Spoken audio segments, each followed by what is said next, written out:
Olá pessoal, de volta com o CMCast. Ricardo, como é que você tá, Ricardo? Estamos por aqui. Ricardo, hoje a gente traz aqui o vereador Tiago Prado. Tudo bom, vereador? Como é que você tá? Tudo bem? Ótimo. Vereador, delegado, né? E continua delegado, né? Continua Sim. delegado. E agora Inativo. na sua primeira experiência como político, né? Seja bem-vindo. Eu já queria perguntar, voltando assim para o processo eleitoral, o senhor foi tido como uma surpresa ali no campo que a gente chama do campo da direita. Porque esperava-se que o Caio Bebeto, filho do Cabo Bebeto, já que o Cabo Bebeto tinha um cargo, né, de deputado estadual, seria o segundo representante da direita. E o senhor acabou entrando com a votação, de certa forma, surpreendente. Ao que o senhor deve isso? Isso foi uma surpresa para nós? Para o senhor foi uma surpresa a sua votação? Você esperava essa votação mesmo? E que diferença no campo da direita você tem dos que estão postos por aí, Cabo Bebeto, deputado Fábio Costa, Léo Dias, qual a diferença que você acha sua em relação a eles? Da formação, né? Ideológica, política, né? Exatamente. Vamos lá. Primeiro, gostaria de demonstrar que minha satisfação está aqui, me sentindo aqueles músicos de primeira viagem, quando vai pro programa do Faustão. Vocês são grandes referências aqui. São grandes referências no jornalismo político aqui do nosso estado. É uma honra estar aqui. Bem, em relação à nossa eleição, eu estava bastante entusiasmado, né, ao longo da pré-campanha. A gente fez uma pré-campanha bem ativa, no sentido de ir aos bairros. A gente montou um cronograma chamado Ronda com o Delegado, e que íamos nas comunidades, ouvir as pessoas para entender o que a cidade queria e precisava naquele momento. Mas, né? Deixa eu me interromper. Você tá Ronda com o delegado, quer dizer, você, na verdade, ofereceu o delegado para ser vereador? Isso, é isso? Exatamente. Por quê? Então, justamente por causa dessa tendência que a sociedade tem. Essa necessidade em que as pessoas têm de uma melhora na segurança pública. Justamente por nós termos essa capacidade de identificar que o município pode e deve muito contribuir para uma segurança pública melhor na cidade. Guarda Municipal Armada? É um dos pontos. Vídeo monitoramento é outros pontos. Políticas públicas é outro ponto importantíssimo. Né? Então, assim, com esse viés, a gente foi em todos os bairros, praticamente todos os bairros da cidade, e ouvimos as demandas. A partir dessas demandas, elaboramos nossas propostas. Sempre na área de segurança pública? As principais, sim, as principais. Mas tínhamos outros também na defesa da mulher, né, questão da educação. E aí a gente passou a repetir essa rota, né, na campanha desta vez, mostrando o nosso currículo, que felizmente muitos maceienses já conhecem por conta do nosso trabalho. Já vista, são 11 anos já na carreira de delegado de polícia aqui no nosso estado, combatendo crime organizado, homicídios, etc. E com isso, apresentei meu currículo à população e as nossas propostas. Isso teve uma conexão muito grande com as pessoas, e eu imaginava que teria, porque eu elaborei as propostas com base nas pessoas, né, ouvindo a comunidade. Não foi com o discurso do meu pai, não foi com o discurso do presidente, não foi com a foto que eu tirei com o deputado A ou B.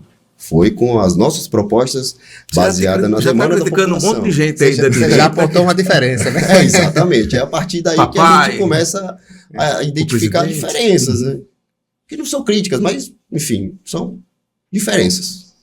Você não colocou foto do Jair Bolsonaro, você não colocou foto Você fez a campanha voltado para a comunidade, é isso, né? Isso, exatamente. Você teve voto espontâneo, que é uma coisa a se destacar, porque isso vai sumindo, né? Isso. E esse voto espontâneo hoje, aqui em Maceió, e não só em Maceió, o pessoal fala que o eleitorado de Maceió é de direita. Não, é de direita e de esquerda. Isso, a história mostra que vai oscilando, e o que é absolutamente normal.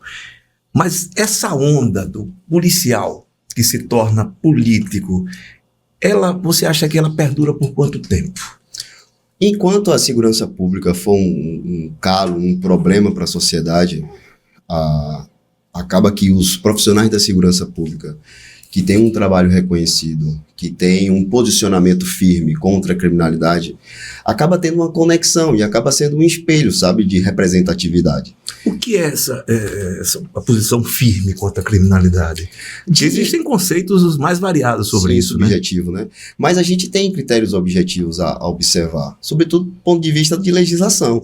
Né? Hoje nós temos um CNJ e um Supremo Tribunal Federal que vem desconstruindo sobremaneira o nosso arcabouço jurídico, né? A gente tem a Lei de Crimes Hediondos, que foi formatada em 98, e essa lei, com base justamente criadas em crimes terríveis que tiveram à época, justamente ela vem aplicar uma prisão preventiva mais duradoura, né, uma progressão de pena mais complicada para o infrator, e em casos até que não haveria progressão em crimes hediondos e equiparados. Eu já disse minha opinião, né? Eu vou repetir. Exato. Homicídio qualificado, para mim, não teria progressão de pena. Isso. Eu vou insistir sempre nisso, é uma opinião.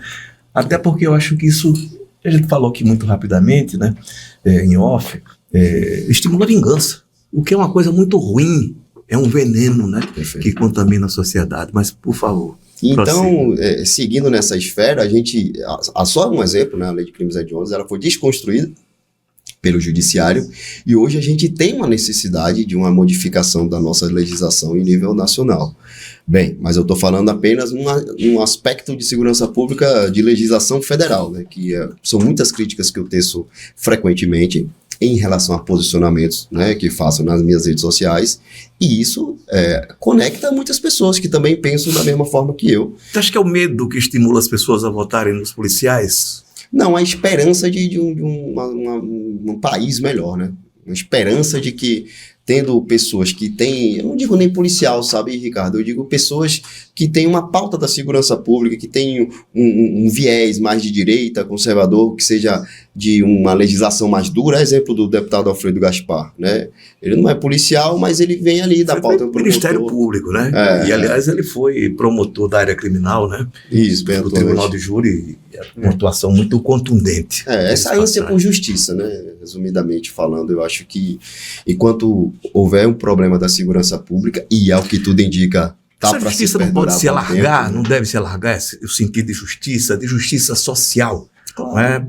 Veja só, eu fico perguntando o seguinte: o que é que a atividade como vereador pode ajudar ao delegado a ter uma visão, me perdoe dizer, mais humanística? Que não é o caso. As formações de policiais, elas são muito mais duras normalmente, né? O que é que pode, na sua opinião, melhorar? Veja bem. Melhorar você, inclusive, como policial, como delegado. Sim. Eu tive uma experiência, o primeiro dia que eu entrei na política foi no início do mandato de JHC. Eu até então era só um policial, um delegado de polícia. E aí eu entrei na política e então passei a ter esse contato direto com a população. Fui ser secretário de Segurança Comunitária, mas fui lidar também com o comércio informal, fui dar também com o ordenamento urbano, fui dar com a questão dos moradores de rua, né, pessoas em situação de rua, enfim. E a partir daí a gente viu o quanto que há uma carência de representatividade das pessoas, né, e sem querer criticar A ou B, mas o fato é que muitas pessoas acabam que elegem, né, determinados políticos e depois não sentem esse amparo, não sentem essa conexão mais. Diante disso, né, passei então a ouvir bastante as pessoas, e no meu trabalho, inclusive, eu sempre parto da criminologia, né, ou seja, entender por que aquele indivíduo cometeu o crime, né, quais foram as circunstâncias, e a gente observa muito a desestrutura familiar. É impressionante a quantidade de pessoas que são autores de homicídios. Atualmente eu estou na delegacia de homicídios, por isso que eu me refiro a isso. Que são autoras de homicídios ou vítimas de homicídios que estão em conflito ali entre facções criminosas, se envolveram no tráfico de drogas, que não tem a presença do pai, que tem uma mãe, né, que não consegue trabalhar do lar, recebe um benefício social.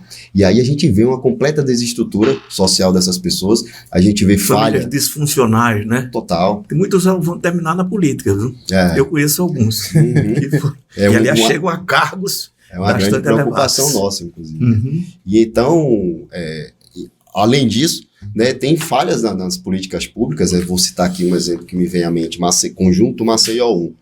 Inclusive, fui lá quando secretário de Segurança Comunitária, certa vez, por volta das 10 horas da manhã, fazer uma ação de ordenamento, e me deparei com inúmeras dezenas de crianças nas ruas, e aquilo me deixou perplexo. Caramba, por que vocês não estão na escola? Né? Eu perguntei às mães. E elas disseram simplesmente porque não tinha vaga para aquelas crianças. Mas eram dezenas de crianças. Então, veja bem, um conjunto que é extremamente violento, e eu conheço como delegado de polícia, o nível de violência do Conjunto Maceió 1, fez um depósito de gente ali, na verdade. Esses programas habitacionais do governo federal, eles não pensam, ou então não são harmônicos, digamos assim, com a estrutura municipal. Mas peraí, governo federal, governo estadual e municipal. Sim. Isso não é uma decisão do governo federal fazer em tal local, né? Por isso que eu falei harmonia, né? Harmonia, ou desarmonia, no caso. Há uma desarmonia, exato. E então se constrói um depósito de gente com mais de 1.000 habitações, sem uma creche, sem um posto de saúde, sem um aparelho para que aquele jovem possa praticar esporte, sabe? E aí o que acontece? Essa criançada vai desenvolvendo, daqui a pouco começa a frequentar a rodinha de fumo, daqui a pouco não tem dinheiro para comprar maconha, passa a traficar, daqui a pouco é um faccionado que começa a se matar. Então essa é um ciclo de violência muito grave e assim eu identifico que a gente tem que trabalhar muito nisso aí. Eu me lembro do Zé Maria Beltrame, né, que foi secretário de Segurança do Rio de Janeiro, na época das UPPs, Sim, né? sim. Que para mim é um dos momentos mais brilhantes que eu vi de um policial que foi para uma área, né? E ali uma área social, né? As UPPs tinham essa intenção, e ele dizia: a gente entra, mas se o resto do Estado não vier, Perfeito. segurança, a saúde, a educação, não vai adiantar de absolutamente nada. E de lá para cá você pode ver que o Rio de Janeiro só fez piorar, né? Só fez piorar. Você, veja só, eu já te provoquei sobre isso, vou fazer de novo. Em sendo agora um vereador, um cara que vai lá para a periferia, que conhece a dona Maria, que tem um filho que está envolvido com tráfico, você sente que a empatia ela é estimulada por esse aspecto? Muito, muito, Ricardo. Aprende simpatia? Primeiro, eu sou pai e, assim, o meu amor maior são os meus filhos. Então, assim, me comove muito quando eu vou nas comunidades e vejo a dificuldade que tem essas pessoas de criar os seus filhos naquele ambiente. Um ambiente que é cercado por violência. E as pessoas de bem vivem aflitas. E a gente recebe reclamações quase que diariamente. E por ser... Pessoa de bem, não é de bens não, né? De bem. Então, assim, essas pessoas que... apresentam esses problemas para nós, apresentam para mim também como político. E isso é muito bom, porque o vereador é aquele político que é mais próximo das comunidades, né? Está ali no dia a dia nas ruas, e esse é um traço meu característico, tanto como delegado, que eu estou replicando como político, é ser um vereador de rua, né? Estar na comunidade, sempre presente, para ouvir as demandas e constatar ali logo o que está acontecendo, que a gente precisa trabalhar. Então isso aí é muito bacana, que a gente reúne argumentos, vê os fundamentos de mudanças necessárias, e assim a gente vai trabalhar, né, na articulação política, seja através de projeto de lei, enfim, seja com o Estado, seja com o município. Veja só. Não, fica à vontade, cara. Então vou estar entrando em outra área aqui. Tem uma imagem que a gente já falou sobre isso aqui, né? Naquela operação Cavalo de Troia, você estava naquele dia, né? Sim. Que aquilo foi postado nas redes sociais, eu confesso que eu fiquei chocadíssimo aqui. Sim. É uma coisa que é marcante. Até que ponto aquilo é marcante para você e qual a sua participação na publicação daquelas imagens? Aquele acontecimento foi o dia que mais a gente temeu a nossa vida, né? Então, assim, hoje a gente dá graças a Deus em ter tido aquele desfecho, no sentido de que quem morreu foram os bandidos e não os policiais que estavam ali arriscando as próprias vidas para combater uma quadrilha. Mas ali foi troca de tiro mesmo? Sim, perfeitamente. E as imagens do assalto que eles cometeram no dia anterior no município de Águas Belas, Pernambuco, mostram a tamanha violência daquela quadrilha. Não foi mês atrás, ano atrás, não foi conjectura. Foi a quadrilha que naquela madrugada anterior tinha assaltado um município no estado vizinho. Então, assim, são pessoas perigosíssimas. Era uma quadrilha que a gente já vinha monitorando, já tinha estourado outras agências bancárias aqui no estado de Alagoas. E então, quando a gente conseguiu efetivamente fazer o cerco, o Cavalo de Troia, Ricardo, foi justamente porque a gente já tinha feito diversas incursões e não tínhamos conseguido pegar esses criminosos, porque qual era a estratégia dele? Eles cometiam um assalto em uma cidade, iam para um local longínquo, em uma estrada vicinal, e colocavam olheiros nas entradas, de modo que, quando entrasse alguma viatura, ou então, ainda que fosse um carro descaracterizado anormal naquela localidade, esse olheiro já acionava a quadrilha, vaza que tem polícia aqui na região. Daí, pensamos no Cavalo de Troia. A gente colocou um caminhão de mudança para avançar. Era um cavalo. Exatamente. Fez a leitura, em primeiro lugar. Olha, confirmou a casa suspeita e tal, que a gente tinha no nosso trabalho de inteligência monitorado. E aí nós entramos, eu inclusive entrei no caminhão, junto com outros policiais, fizemos uma grande oração, porque a gente estava indo para um confronto que a gente não tinha nem visual, porque era um caminhão baú. Foi quando, então, acionamos o helicóptero da Secretaria de Segurança Pública, que deu um apoio importantíssimo, e então foi simétrico. Quando a gente chegou com o caminhão na frente dessa residência, o helicóptero também sobrevoou a casa. E nesse exato momento em que o helicóptero se aproxima da casa, começa o disparo de arma de fogo em direção ao helicóptero, porque não imaginava que os policiais estavam no caminhão. E aí, então, a gente desembarca, e aí os criminosos veem que os policiais... haviam policiais também ali na frente da casa, e aí começam a atirar contra os policiais, e aí foi uma intensa troca de tiro. E infelizmente deu nisso. Tá bom, vamos lá, eu não vou discutir. Mas vamos entrar Mas vamos lá. Na divulgação da imagem. Na imagem. Vamos lá. É a coisa mais chocante, é uma Porque coisa os caras... macabra. Pronto, vamos lá. Primeiro ponto. Por que aquelas pessoas estavam de cueca? O que aconteceu? Não, independentemente disso, certo. Se publicar lá 11 defuntos... Mas não foi publicado. Não foi publicado. Foram imagens que foram registradas lá pelas equipes, pelos integrantes dos policiais, tanto como foram registrados os explosivos, as armas, enfim. E a gente, os policiais, todo mundo compartilhou nos grupos da polícia, porque aquilo ali era uma grande vitória. A gente tinha sobrevivido a uma guerra. Sabe, por mais que um ou outro ache que foi de uma forma diferente, para nós vivenciamos. É isso. E a partir daí vazou as imagens, né? Não foi... Não era inevitável vazar, não? Eu acho aquilo chocante, desnecessariamente. Claro, não é algo que é do bom grado, né? Enfim, a gente não quer exposição.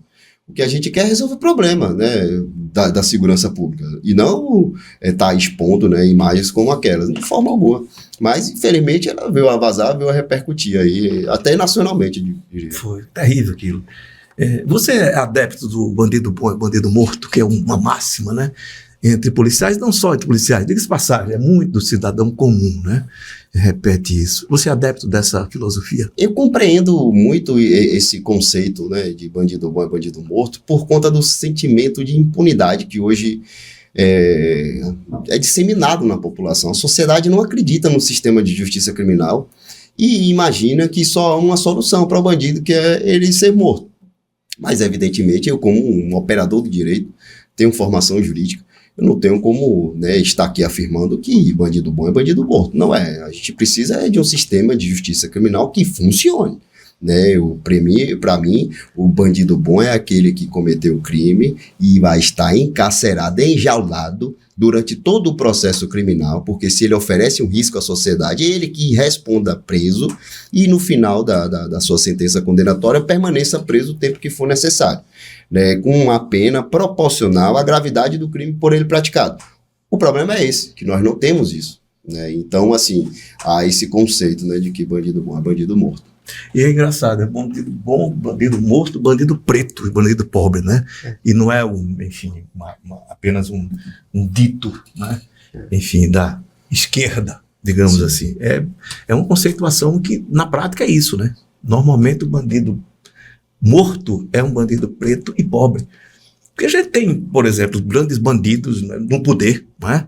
E aqui, pelo país afora, e que ninguém defende que sejam mortos. Né? Mas o sentido desse bandido bom morto é o bandido preto e pobre. Você não vê isso, não?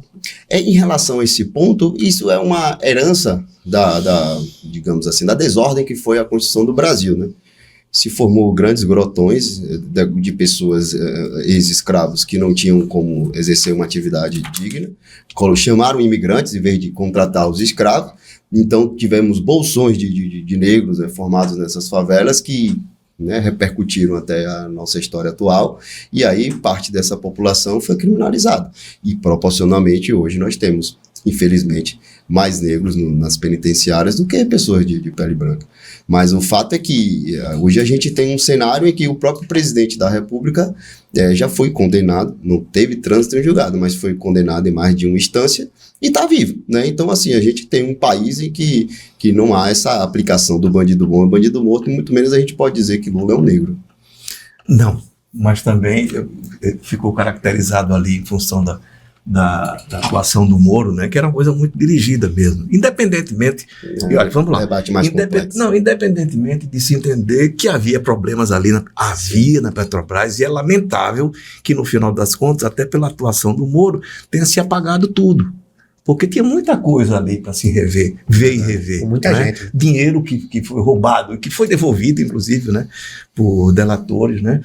Enfim, e no final das contas, até pela atuação do Moro, pela combinação dele com o Ministério Público, é uma coisa muito ruim, né? Mas, enfim, é uma situação sociológica. A gente lembrar, por exemplo, que Canudos, né? Sim, na Bahia. Gerou o que se chama de favela no Rio de Janeiro, né? Favela, eles foram para lá, né? Os que atuaram na defesa do Estado eram, entre aspas, que não era exército, dava informação, né? Foram depois para o Rio de Janeiro, não tinham direito a absolutamente nada, e foram para essas regiões, né, mais inóspitas do Rio de Janeiro. E favela, o nome de uma vegetação, né, que terminou sendo, que era Canudos, característica. que era característica da região de Canudos, e terminou virando ali, favela virou essa conceituação. Carlos, por favor. Não, Estou falando demais. Mas isso é importante, e é exatamente sobre essa questão dessa discussão direita-esquerda. Eu vejo uma diferença, está no começo aí do seu mandato, uma diferença em relação ao seu colega Léo Dias e a outros colegas de direita. Você não coloca na sua atuação parlamentar muitos temas nacionais, essa questão do identarismo, tudo mais. Sua preocupação é mais com temas locais. Isso é uma característica sua, é uma coisa que você observa isso. Eu vi que entre seus projetos contra a criminalização da torcida organizada, retirada dos mendigos, todos voltados para Maceió. Eu não vi ainda um discurso seu contra o identarismo, contra ou qualquer coisa. É isso, você pensa isso com uma diferença de atuação em relação aos seus colegas do campo da direita? Sim, porque eu vejo que essa discussão ideológica, ela muitas vezes cansa a sociedade e não resolve. E eu, como servidor público há 17 anos, eu sou mais pragmático em buscar medidas que venham trazer soluções em benefício da população. Né? Então, assim, como servidor público também na política, eu busco medidas que venham melhorar a vida das pessoas. Então, se nós temos violência no futebol, vamos elaborar uma legislação que venha a coibir isso. Se nós temos muitos adictos aí em situação de rua, nós temos que criar uma legislação para que o poder público trate essas pessoas. E assim, consequentemente, a gente vai identificando os problemas e buscando soluções, sejam através de projetos de lei, seja através de articulação política, né? Tanto o município como também o governo do estado. Né? Esse tratamento dos adictos, você defende que seja compulsório? Sim, Ricardo, e eu tenho essa experiência, sabe, não tirando assim da minha mente, tem que internar o cara. Não foi isso, foi uma construção, tá? Eu já frequentei várias unidades aí de reabilitação, já conversei com médicos, psiquiatras, psicólogos especialistas na área e, sobretudo, os usuários. E aí a gente observa o seguinte, uma pessoa que está no vício do crack, o crack é uma droga terrível. É muito diferente da maconha, que você tá ali, intelectual, o cara da faculdade vai fumar né? Fazer a cabeça e vai trabalhar no outro dia. Né? Eu costumo dizer que o crack ele tem, por característica, afastar... Isso é um mito também, viu? De maconha. Vai afastar. O crack ele afasta a pessoa dos seus ciclos sociais, familiares e de trabalho. Destrói, né? Destrói mesmo. Ele arranca aquele ser do ambiente que ele frequentava. Então, o crack coloca o cara na rua e ele torna aquele cara um escravo, um zumbi. Então, aquela pessoa, a nosso ver, está num momento de incapacidade civil, sabe? Ele não tem como discernir o que é bom e o que é ruim para ele. E os próprios usuários falam isso. Olha, se a gente for para uma comunidade terapêutica em que ele pode sair no mesmo dia ou no dia seguinte, quando quiser, ele vai se alimentar, no outro dia, 3 dias, bate a crise de abstinência, ele sai.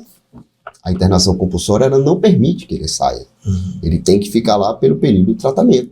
E é impressionante. Isso aí eu constato também frequentando as clínicas de reabilitação. Inclusive fui agora neste sábado, mais uma vez. Passado um período de desintoxicação, digamos assim, e o período mais crítico são os primeiros 30 dias. Né? Exato. Terrível. A pessoa começa a querer o tratamento. Né? E assim quer concluir o tratamento. Isso é muito bom. A gente vê que há uma saída, há uma porta de saída. Aí, você tem dados sobre isso, assim, da capacidade que as pessoas têm de recuperação? Quantos voltam, quantos não voltam? Pronto, esse é o ponto da questão. Quando a gente tem um tratamento bem feito, mas que não tem um pós-tratamento que Um dê acompanhamento. exatamente, faça a reinserção social daquela pessoa, muitas vezes ele vai voltar para a margem em que estava, né? Então, assim, se era uma pessoa em situação de rua que teve 6 meses de tratamento e ele sai da clínica e não tem um amparo, seja da família, seja do poder público, uma capacitação, sabe, para poder trabalhar, ser inserido no mercado de trabalho, fatalmente ele vai voltar. Então, o problema não é a internação, veja bem, é o pós-internação. Essa é a nossa falha. É isso que eu identifico e é isso que eu vou construir ao longo do nosso mandato, né, um trabalho para que a gente tenha capacidade de internar esses maceuenses que estão em situação de drogadição e também envolvidos em crime, muitas vezes como vítimas ou como autores, e também a gente fazer um trabalho para o pós, né, fazer com que tenhamos parcerias, né, suponhamos aqui com essas empresas que temos contrato com o município de coleta de lixo, poda de árvores, etc., de jardinagem, etc., se as pessoas pudessem, né, ser contratadas, né, passar por um programa nesse sentido, para que elas venham a ser reinseridas na sociedade e no mercado de trabalho. Você diria que esse é o núcleo da sua atuação como vereador? E você tem falado muito sempre disso, né? Verdade, Ricardo. Ultimamente a gente tem reiteradamente falado sobre isso, porque é um tema que as pessoas também me procuram bastante, sabe? E acaba que eu tenho que dar essa resposta, tenho que dar esse retorno. Entendendo que é um problema social e não criminal. É um problema social que repercute diretamente no criminal. Certo. Olha, tem um exemplo clássico, e foi isso que me chamou a atenção desse problema, sabe? No ano de 2022, dois gêmeos foram assassinados lá na cidade universitária, e os cadáveres foram jogados no lixo. Então foram 2 cadáveres que encontramos no lixo, e aí começamos a investigação, identificamos, para resumir, que aqueles 2 gêmeos tinham sido presos em uma quinta-feira de manhã, cometendo arrombamentos ali na cidade universitária. Na quinta-feira à tarde, eles foram soltos na audiência de custódia e voltaram para o mesmo lugar, né? Porque não tem para onde ir, são pessoas em situação de rua e drogadição, viciadas em crack. Resultado, justiçamento. Foram executados. E aí a gente para pensar... O cidadão comum pratica esse tipo de crime? É muito comum você ver isso como delegado? Eu não diria que é muito comum, mas é corriqueiro. Infelizmente acontece justamente porque... Linchamento. As pessoas elas estão desacreditadas do sistema de justiça e, infelizmente, né, com razão do descrédito, sim, mas jamais em relação a tirar a vida de outra pessoa. Né? Mas, assim, o fato é que, por conta desse descrédito, acaba que essas pessoas estão sendo vítimas. Então, veja bem, nós temos ali 2 pessoas em situação de vulnerabilidade gravíssima, em situação de drogadição, que o poder público não está fazendo nada. Então, a gente tem que agir. Poxa. E a partir daí que eu começo a refletir, caramba, isso tem que ser feito alguma coisa para isso. Para acabar com essas cracolândias que estão disseminadas na cidade. A gente vai esperar ter uma cracolândia do tamanho de São Paulo, aqui em Maceió, e precisa agir. Então, a partir daí, eu comecei a conhecer o processo, né, e me munir de informações, de conhecimento, para que então a gente pudesse passar a trabalhar e propor medidas. Tem cracolândia organizada aqui em Maceió? Tem, exemplo de São Paulo? Tem várias. Nós temos uma embaixo do viaduto da favela da Federal. Hoje eu julgo que seja uma das maiores. Nós temos uma na Levada, bem em frente ali ao Bom Parto, em que passamos a noite vendo diversos usuários utilizando o crack. Nós temos no Benedito Bentes, próximo à feirinha do Benedito Bentes. Nós temos na Levada, próximo ao Mercado da Produção, dentre outras áreas. Né? Nós temos na Pajuçara, inclusive um dos pontos críticos que muito bati no ano passado e na campanha também, uma situação, um local importantíssimo para a nossa cidade. E eu digo importante não para as pessoas que ali residem, mas para o nosso turismo. E o nosso turismo emprega do ambulante ao dono de hotel. Então, assim, a gente estava com a Cracolândia num ponto turístico. Estávamos não, né? Estamos. E isso precisa ser resolvido. Aí a gente busca a solução, aí vem um que defende, não pode tocar na pessoa em situação de rua. Mas para aí, não é uma pessoa em situação de rua. É um drogadito, é um adicto, ele precisa de tratamento, cara. A gente precisa separar, sabe? Isso é o que eu defendo. Existe a pessoa em situação de rua que está em questão de vulnerabilidade social. E quem faz esse julgamento? A própria análise do psiquiatra, do CAPS, né, que com uma equipe multiprofissional faz a análise de que aquela pessoa está em situação de dependência química grave e que precisa de um tratamento. E que não tem como resolver se não tirar daquele ambiente. Diferente de uma pessoa que está em vulnerabilidade social, que precisa de um benefício social, de uma habitação, e aí é outro problema, na verdade. Mas esse, normalmente, não repercute na segurança pública. Já o dependente químico repercute. mudar um pouquinho de assunto, vamos falar sobre a sua relação com o Fábio Costa. Vocês eram unicarne, né? Isso. Enfim, atuaram juntos como delegado, já falamos inclusive na operação aqui Cavalo de Troia, e politicamente vocês caminhavam juntos. E na eleição estadual de 2022, né? Vocês romperam. O que é que aconteceu aí no meio do caminho? Então, naquela eleição... Quem traiu quem? Naquela eleição de... Não acho que houve traição. Naquela eleição de 2022, o então vereador Fábio Costa, né, candidato a deputado federal, ele decidiu seguir o Collor, né, na ocasião. E aí ele passou a andar com o Collor como candidato e tal. E eu... O Collor é condenado, viu? E eu permaneci naquele bloco, né, que eu estava, que era justamente com o candidato à época, o Rodrigo Cunha, e assim continuei. E assim houve digamos assim, um distanciamento a partir daí. Então, quando foi mais à frente, ele foi eleito, eu não, e não tivemos mais, digamos assim, essa aliança política. Vocês romperam ali, né?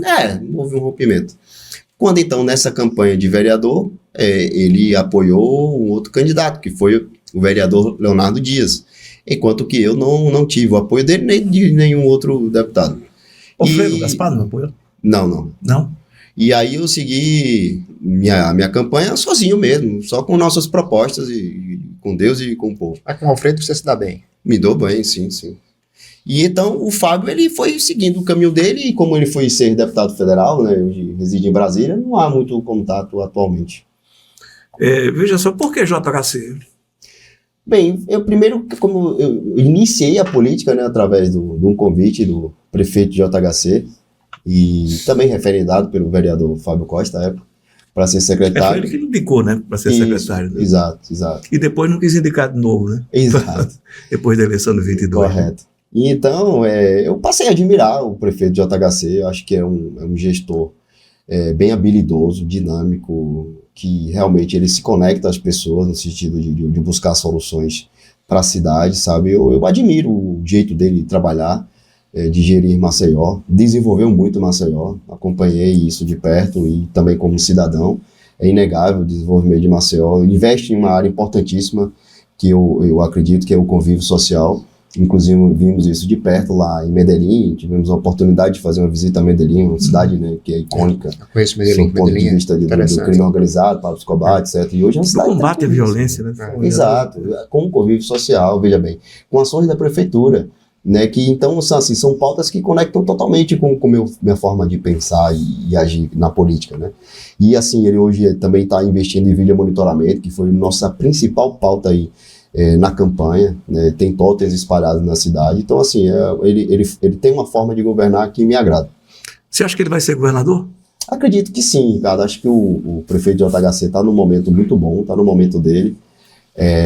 Política é sempre momento nessa questão circunstancial aí, e eu acho que ele deve ser candidato, e esse sentimento, né, de mudança, né, de repaginação no Estado vai acabar fazendo com que o eleitorado, né, majoritariamente ele migre para o JHC, assim espero. E a segurança pública do Estado, qual a sua avaliação? Eu sei que você tem suas limitações para falar como funcionário, mas qual a sua visão de como é feita a segurança pública no Estado hoje? Eu vejo a segurança pública do Estado com grandes avanços. O governador Paulo Dantas investiu muito na segurança pública, eu reconheço isso, como cidadão e como delegado também, porque eu vejo, nós tivemos agora, estão para entrar na próxima semana, inclusive, em atividade, 50 delegados. Isso é importantíssimo para a segurança pública. Tiveram concurso para policiais militares, para agentes e escrivães que já estão na ativa há mais de um ano. Teve investimentos em equipamentos, em helicópteros. Então, assim, houve um investimento na segurança pública. Porém, não estamos naquela sensação de segurança que nós queríamos estar. Mas isso muito por conta, aí eu conheço, da legislação. Mas não é também a limitação do trabalho de polícia? Você mesmo tocou em pontos fundamentais, né? Sim. Quer dizer, a polícia vai até um determinado momento. Não é a questão da repressão policial, mas me parece da ausência das outras áreas do Estado. Falamos aqui no caso do Beltrame, que eu acho uma intervenção brilhante, né, dele naquele momento, Não é isso que está faltando? Mais até do que a repressão policial? Perfeito, Ricardo, exatamente. Por isso que me candidatei como vereador e hoje estou ali na Câmara para trabalhar com essa visão, né, de fazer com que a segurança pública tenha remédios além da polícia, né, e sim remédios na área social. Vamos citar um exemplo recente aqui, de um indivíduo que estava ali cometendo arrombamentos em prédios, residências na Ponta Verde e também em ônibus de turismo. Ele arrombou 2 ônibus de turismo em 24 horas. Foi preso pelo OPLIT, um trabalho importantíssimo da polícia, e foi solto na audiência de custódia. Olha. Então é a polícia o problema? Não é. Mas também, vamos lá, parece assim, que a polícia prende, a justiça solta. A questão é essa, se resume a isso? Eu não culpo, diga-se de passagem, os magistrados, tá? Respeito muito os magistrados alagoanos, tem muitos, inclusive, amigos que eu admiro muito. Mas o sistema de justiça criminal é muito falho. Essa criação da audiência de custódia pelo CNJ, ela acaba que incentiva, para não dizer que obriga, o magistrado a soltar o preso em audiência de custódia. Não por imaginar que a regra é que o indivíduo responda ao processo criminal solto e não preso. E então o juiz, para não estar respondendo a procedimento no CNJ, que responde mesmo, se mantiver um indivíduo preso ali preventivamente por o excesso de prazo, ele vai responder. E aí o que o juiz pensa? Poxa, eu não vou transferir um problema da sociedade para mim, magistrado, que solte, na verdade. Mas ele recebe para isso. Mas infelizmente a gente não tem como obrigar, nem imaginar que todos vão cumprir o seu mundo, né? A sua responsabilidade social do cargo, digamos assim, né? Tem muitos magistrados que incumprem, mas outros, né, que não são magistrados, são servidores públicos de uma forma geral, nem todos cumprem. Vamos lá, chegando aqui mais ou menos a parte final da entrevista, eu vou fazer mais uma, depois você pode... eu queria falar da direita conceitual. Você acredita que existe uma saída para a direita no Brasil sem o Bolsonaro, ou você acha que o Bolsonaro é a única liderança possível para o próximo ciclo? Uma boa pergunta. Eu acho que a direita é muito maior que o Bolsonaro. O Bolsonaro, ele teve uma importância significativa de reunir essa liderança, sabe? Ele agregou, né? Exatamente. Mas já existia, o bolsonarismo existia sem Bolsonaro. Tinha esse sentimento, sabe, Ricardo, de direita. Eu, inclusive, participei de uma caminhada aqui, acho que na época era para a saída da Dilma, do impeachment, alguma questão do tipo assim. Todo mundo ali com camisa verde e amarela e tal, e não tinha Bolsonaro na época. Mas tinha esse sentimento de direita, de não querer a esquerda mais no poder. Quando então Bolsonaro, né, com a sua capacidade, ele conseguiu exercer essa liderança e se tornou presidente da República. Hoje, o fato é que ele é inelegível. Quem o tornou inelegível é o sistema que está posto e que permanecerá posto até o próximo ano. Você não fez nada. Então é uma questão pragmática, né? É uma questão pragmática. Eu acho que persistir na ideia de que Bolsonaro é o único salvador é um tiro contra nós mesmos, que defendemos a direita, que defendemos, né, a retirada do governo de esquerda por todas as suas mazelas. Então, nesse aspecto, né, sem entrar no mérito de se ele é inelegível ou não, por razões, eu também discordo que ele seja inelegível, as razões pelas quais ele foi condenado, eu discordo, mas se o fato é que hoje esse sistema aí, o próprio Supremo, é o mesma configuração, então, olha, a gente tem que trabalhar outros nomes e temos nomes brilhantes. O Tarcísio está dando show de gestão no estado de São Paulo. E é uma pessoa que ele só vai se manifestar como candidato caso a direita, com a aquiescência do Bolsonaro hoje, por conta do tamanho da liderança dele, possa apontar o Tarcísio, né, como um candidato. Então, acredito que isso vai acontecer no próximo ano. Ou seja, você está defendendo, se é que eu entendo, um candidato mais civilizado da direita? E é importante isso também. É importante um candidato que tenha, digamos assim, um tráfego maior em todos os aspectos sociais, né, em toda a sociedade. A gente hoje tem um Brasil que é 20% à direita, 20% à esquerda, mas temos 60% ali no meio. E esse 60% tem que ser conquistado. Não tem como tapar os olhos, não. Achar que nós estamos numa bolha que todo mundo tem que pensar igual a nós. Não há como. Isso é imbecilidade. Então, assim, a gente tem que fazer com que o nosso candidato, né, reúna mais condições de vitória. Né? Se o Tarcísio reúne mais condições de vitória, justamente por ser visto como um gestor mais equilibrado, um gestor que consegue sentar ali com, né, o presidente da República e construir um túnel de 6 bilhões, importantíssimo para o estado de São Paulo, eu acho isso importante, cara. Acho que é por aí, sabe? Não precisa botar bonezinho do Trump, não, né? Não. Então é por aí, sabe? Você não botou aquele bonezinho não do Trump? Né? Não cheguei a tirar foto do boné do Trump, não. Mas vamos lá. 2026, você projeta um salto assim, para deputado estadual ou federal, como fez o Fábio Costa, por exemplo? Eu acho interessante isso, que a política, ela sempre, né, pensa lá Natural. na frente, né? É natural isso.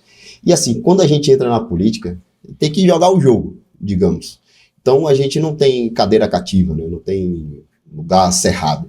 De modo que hoje o meu foco, né, toda a minha energia é focada no trabalho do exercício parlamentar. Se isso proporcionar uma candidatura no próximo ano, eu irei.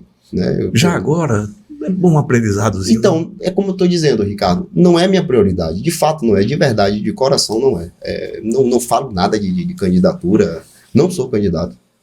Hoje afirmo, não sou candidato. Mas, assim, são questões da política, né? A gente sabe que não há como bater martelo, na verdade. Ok. É isso. Tiago, queria agradecer a sua presença, velho. Toma aqui Obrigado. à disposição, obrigado por tudo.